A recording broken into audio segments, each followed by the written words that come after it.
Welcome back. Finally, we get to the lesson that actually has the same name as the unit, permutations. And what I want you to notice here is that this question is actually going to seem like it's about horse racing. It is not. It's just a common example that I'm going to use through multiple things because it actually demonstrates a bunch of the skills we're going to use with permutations. I will tell you exactly what a permutation is if you haven't figured it out by the end of the lesson. But let's just jump in and try some examples. So example one, how many ways can we arrange 9 objects? So if we have 9 objects, we have 9 choices of what to choose for our first object, and that leaves us 8 for our second and 7 for our third, and so on. And I gotta tell you, like even writing that out felt a little bit painful. Like that's kind of getting a little too long to write out. But I remember from our last lesson that we can actually just write that as 9 factorial. And luckily, if we have a button on our calculator that does factorials, I don't have to actually multiply all 9 of those other numbers. So 9 factorial equals 362,800. Not something I would want to have to list every possible outcome for, but good enough for now. So that was basically factorials from our last lesson. Today's lesson is going to be a little bit different, and it's what happens if we don't want to choose all of the objects. Now, for those who are thinking really carefully, you'll be thinking back to yesterday thinking, wait a second, we did do that. We had that one where we had 12 letters, but we only chose 4 of them. That's true. And often what we're going to do is we're going to see that we're building on what we've done in the past. So I often do kind of little foreshadowing questions that come into play more in the next lesson or two. So yesterday I gave you one of those foreshadowing questions. But today we're going to look at what happens when we don't want to choose all of the objects. So yes, if we wanted to choose 9 numbers in order, we'd get 362,800. But what if we don't care about all 9 objects? And that's what's true in horse races, which is why we're using it as an example. So horse races normally have 9 horses in them. I don't know if that's universally true, but any horse race I've ever gone to had 9 horses. And we usually call the winning horse the win, that's first place. Second place horse we just call placing, and third place horse we call showing. So you might hear horse gambling terminology like a bet to win, place, or show. So you can bet on a horse, which horse is going to come in first, but you could also bet on which horse you think is going to come in third. It's kind of a weird bet, but you can do it.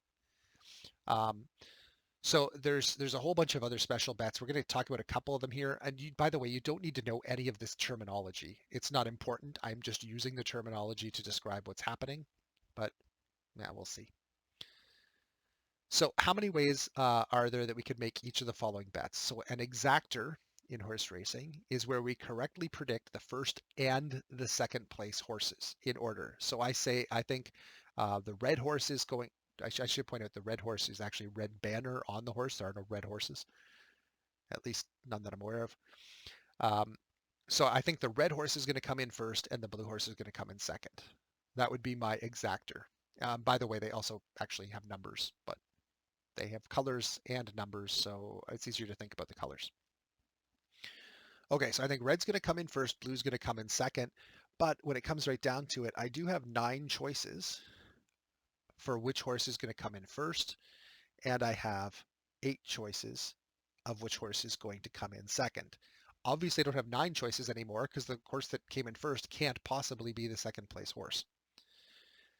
So that means that there are 9 times 8 is 72 possible ways that I could make that bet. It could be red and blue. It could be blue and red. It could be green and purple. It could be white and orange. It could be, well, any of the other total of 72 possible outcomes. Now, if you want to bet on a triactor, this is actually a much harder bet, obviously, to win. That means you're going to guess which horse is going to come in first and which horse is going to come in second and third. And that can happen in 9 times 8 times 7 ways.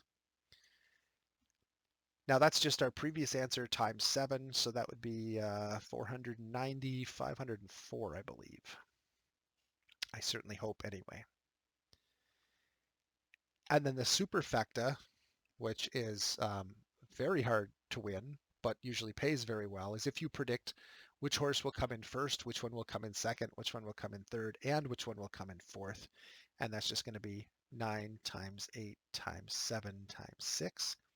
So our previous answer times 6 is going to be 3024. So if you're randomly guessing, your probability of guessing this correctly, and by the way, probability is a later thing. See, I'm foreshadowing. Um, the probability of guessing correctly would be 1 in 3024, which is a very small chance of happening. Okay, permutations. Permutations, this is the button on your calculator, the NPR button, but it tends not to be the notation that we use when we're writing it out either by hand or by typing. What we tend to use is this version here, which is P bracket N comma R. So what that means is that P is a permutation. So that's actually the button we're going to use on our calculator, the NPR button. The N is the number of objects we have, and the R is the number of objects we want to select or pick. Now, I will point out that most textbooks and stuff don't actually use a specific word for this. You'll notice when we get to combinations, it's always going to be, choose an object. Like it'll be 5 choose 2 or 25 choose 8. With permutations, I'm going to choose to use the word pick for a couple of reasons. One, I want to really differentiate it from combinations. And two, pick starts with a P as well. So we can try and remember permutation. Okay, and our formula for this permutation is just going to be n factorial over the difference of n and r factorial. So n minus r factorial. Now, I'm really quickly going to go back up to the top here and show you that we could have written these things out as permutations. So for instance, this top one, actually I'm going to write it out in a couple of ways, but this is really 9 pick 2, and by definition that's 9 factorial over 9 minus 2 factorial, which is 9 factorial over 7 factorial. And if you compare that to what we did over here, 9 factorial over 7 factorial, the 7, 6, 5, 4, 3, 2, 1 cancel out. Now if I do this here, 9 pick 3, that's 9 factorial over 9 minus 3 factorial is 9 factorial over 6 factorial, which again, you'll notice there's no 6 in our lineup here. It just goes to 7 and then stops because the 6 factorial on the bottom is going to cancel. And similarly here, we're going to have a permutation of 9 pick 4.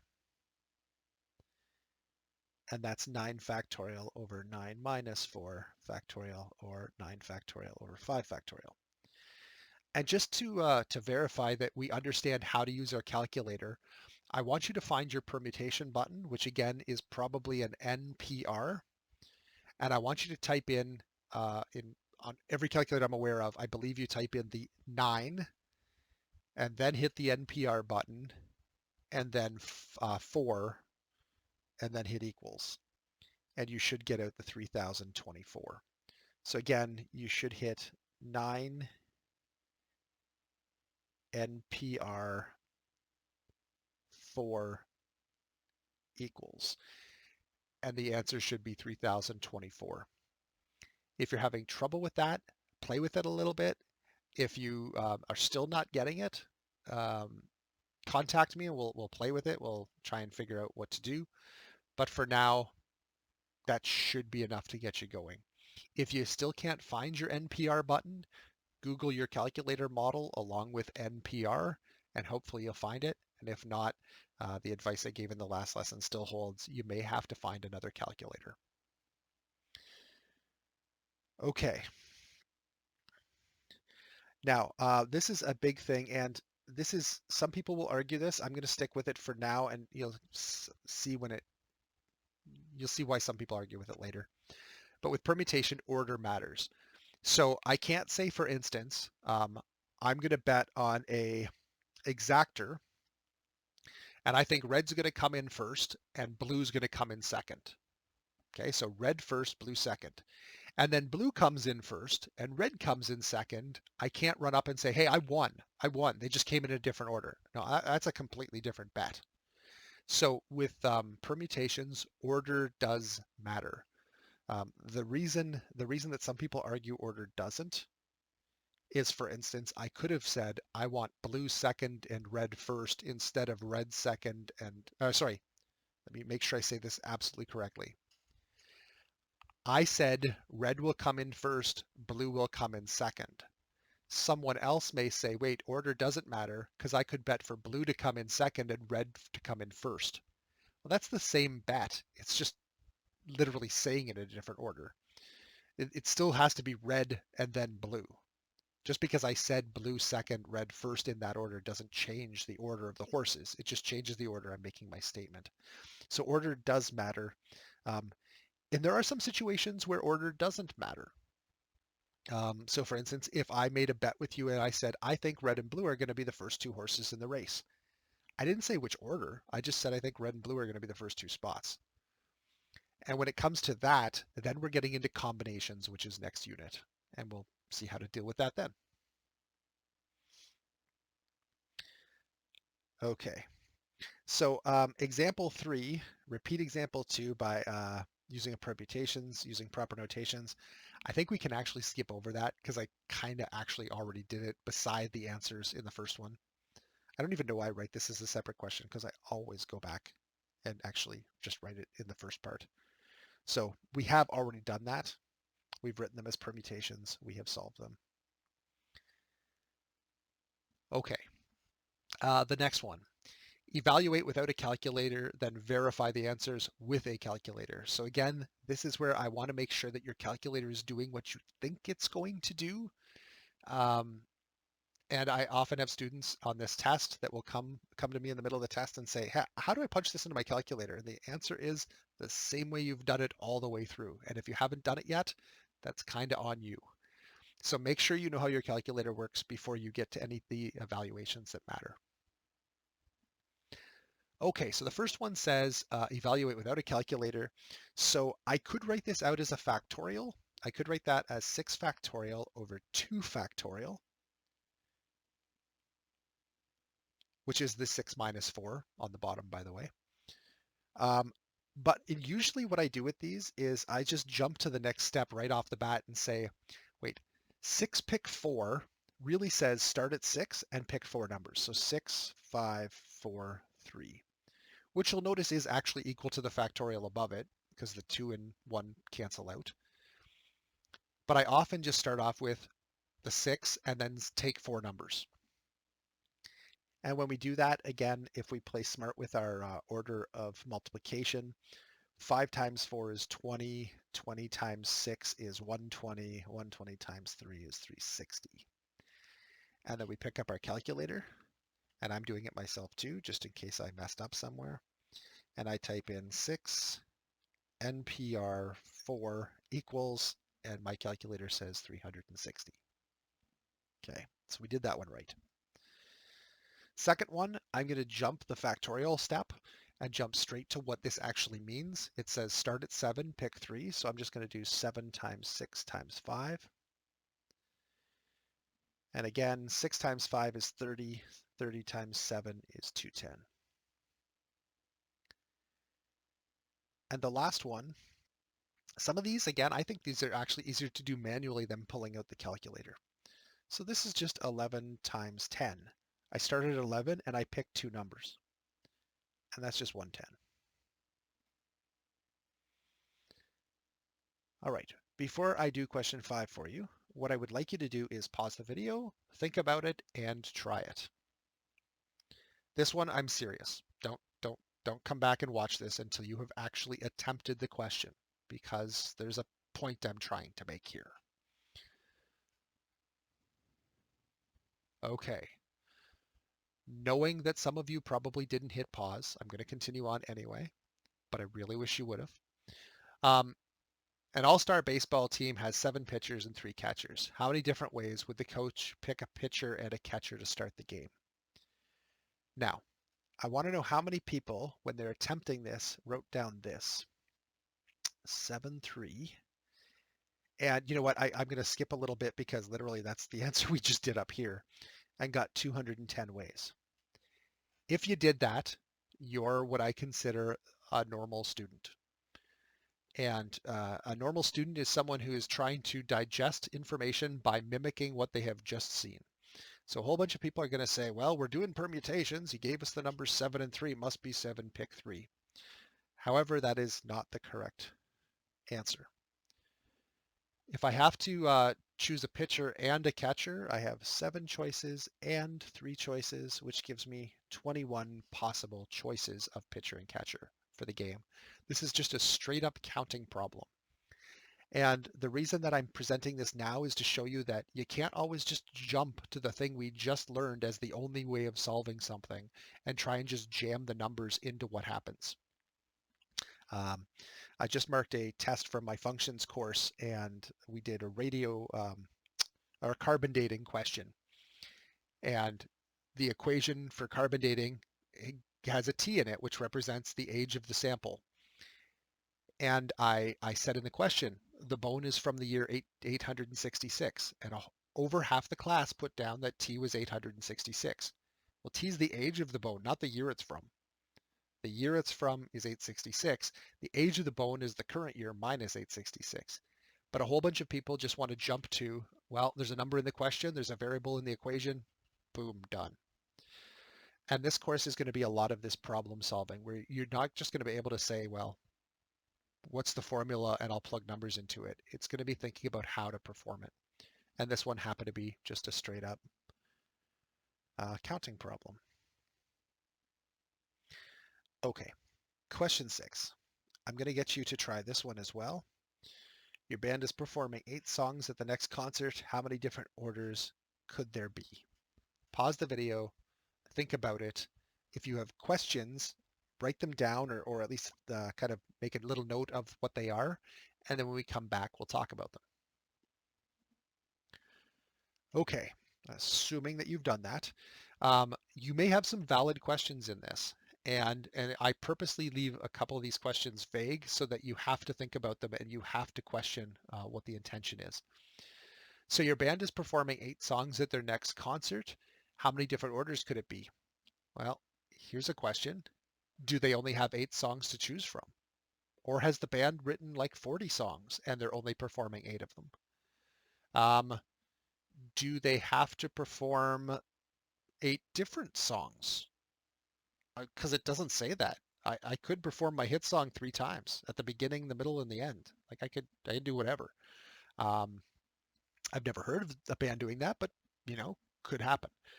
So this one I will clarify, and if you want to pause and go and try it again after the clarification, you can. I'm going to clarify that they have chosen which 8 songs they are going to perform. They are going to perform all 8 of them, all different. So how many orders could they be in? Okay, if you want to think about that again, pause. If not, come back. And if we have 8 songs to perform, it's actually just going to be 8 factorial. There's 8 factorial ways of performing 8 songs. 8 for the first, or 8 choices for the first song, 7 for the second, and then the last song will only have 1 choice. It'll be the only song left.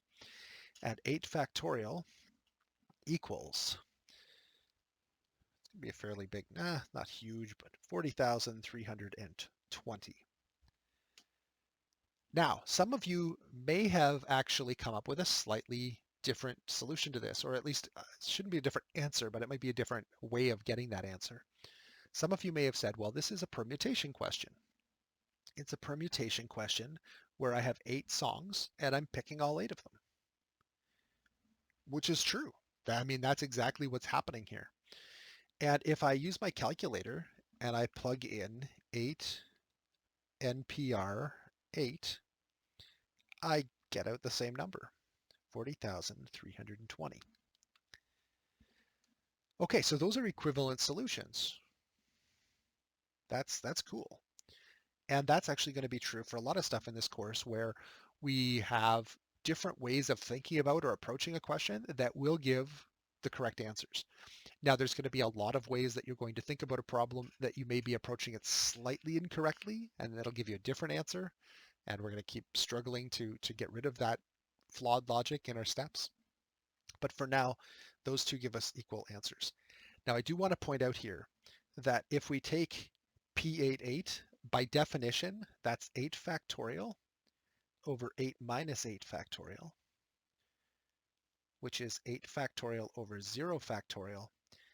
But since we said that this is the same answer as just 8 factorial,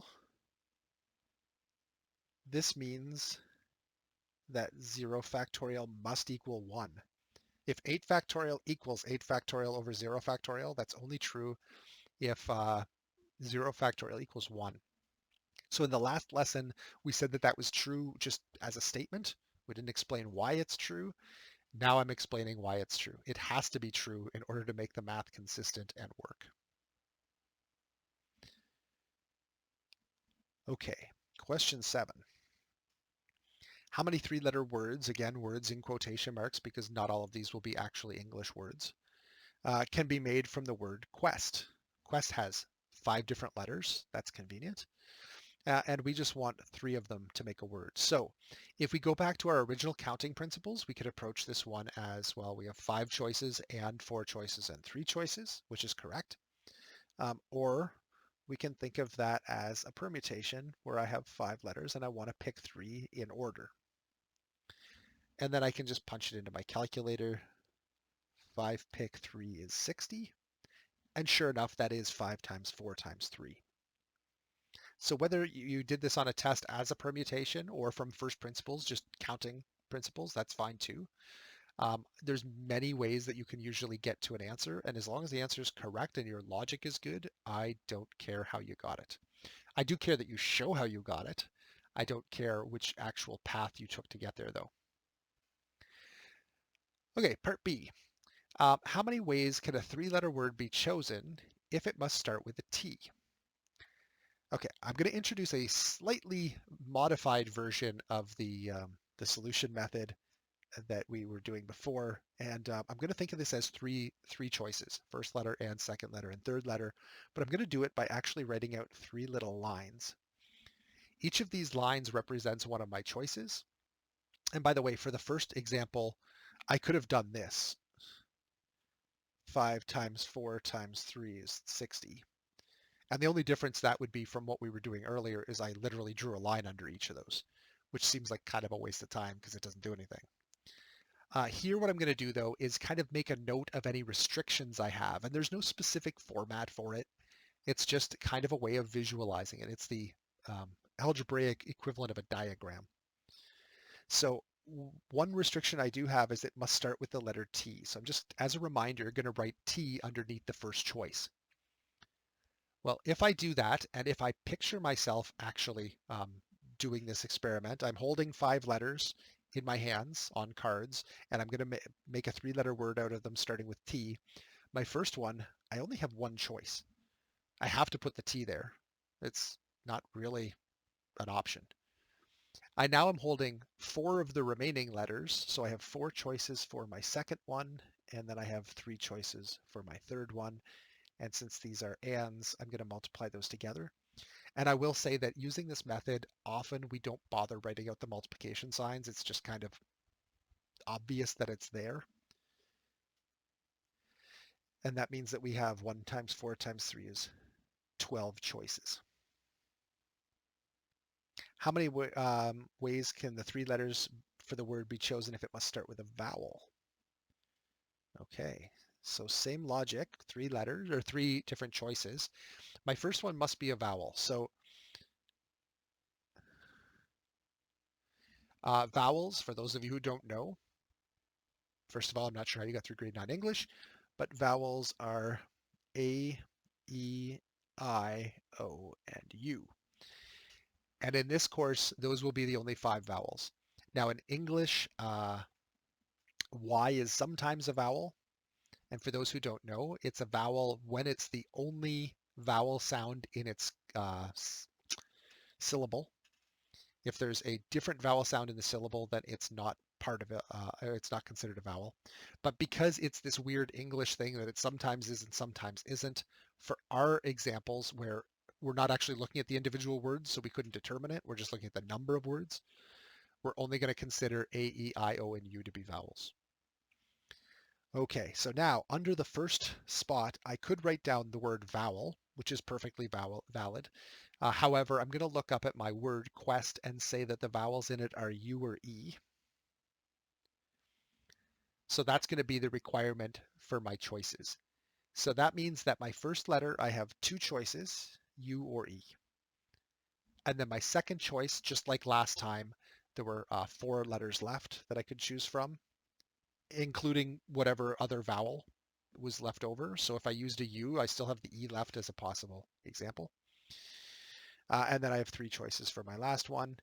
And even though I'm not going to write the multiplications there, this method, we're going to just make the assumption that it's 2 times 4 times 3, which is going to be 24. If you like writing the multiplications between the numbers, you're more than welcome to. It's just when we're dealing with longer stretches of these, because these could have like 8 or 10 or 12 lines, it becomes a little bit easier to not bother writing out all the multiplication signs. All right, Lotto 649, for those who have heard of that before. The reason it's called Lotto 649 is that there are 49 numbered balls, and well, they used to be. I think they actually just use electronic machinery now, but it used to be 49 numbered balls, and 6 of those balls are chosen at random in a specific order. Now, part A is how many ways can the balls be chosen if the order of them mattered? Now, in reality, in the real Lotto 649 game, order does not matter.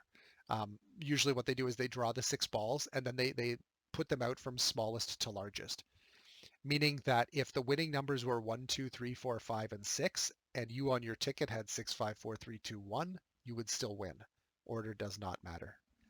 I should point out they also always print them smallest to lowest on the ticket, or smallest to lowest, smallest to largest on the tickets, which means they don't matter. But we're going to pretend for this question for just a brief moment that the order does matter because that's the unit we're working on. So if the order matters, then it means that we're just taking 49 numbers and we're picking 6 of them. So 49 picks 6.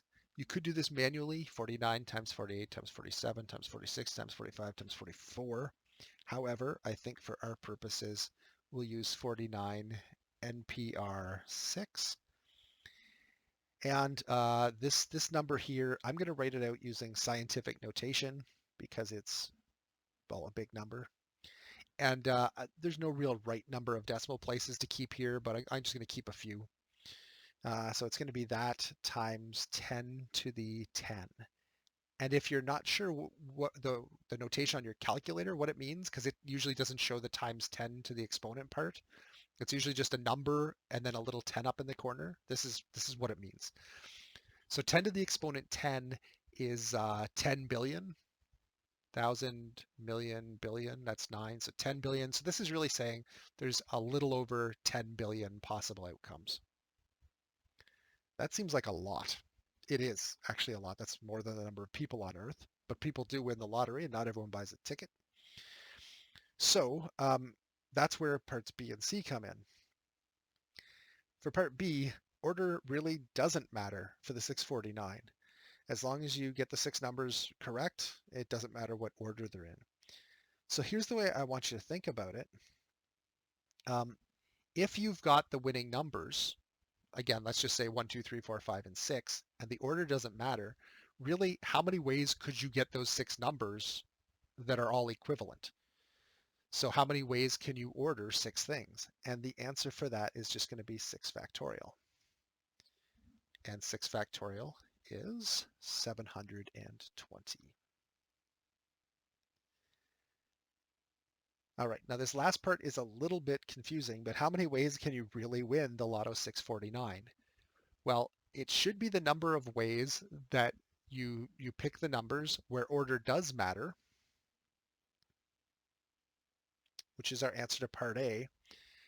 And then we should divide by the number of ways of arranging those 6 numbers, because That's the number of duplications that we have that would all be winners. So again, if my ticket was 1, 2, 3, 4, 5, 6, and yours was 1, 3, 2, 4, 5, 6, and someone else's was 6, 5, 4, 3, 2, 1, there's 720 possible different tickets that have those same 6 numbers on them. So we have 720 duplications, or actually I should or will write that out as 6 factorial.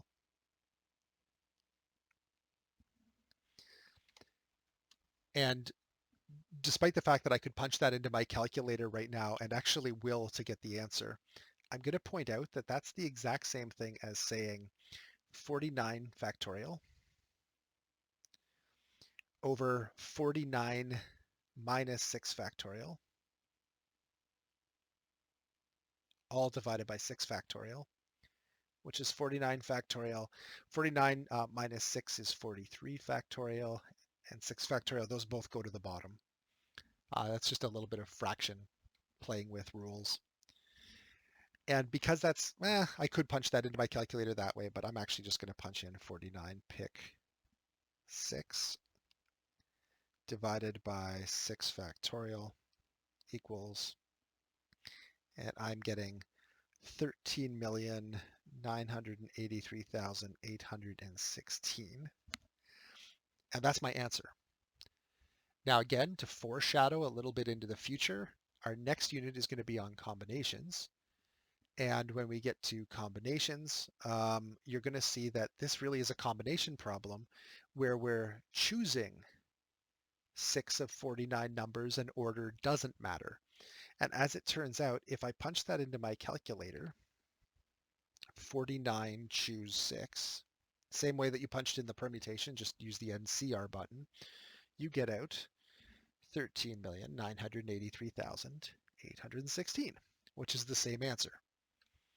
Now, I'm not saying I want you to use this method yet. I'm not going to give any problems that require this method, but I want you to see that a permutation divided by a number that unscrambles the order gives you the orderless version, the combination.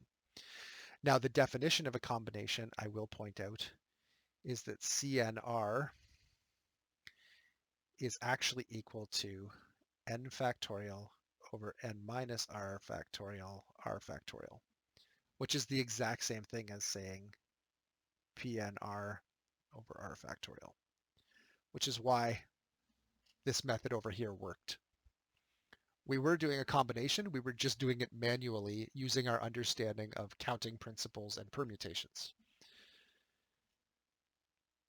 All right, I'm going to leave that there. You don't really need to know anything about that combination stuff yet. I just wanted to show you that permutations and combinations are strongly related to each other.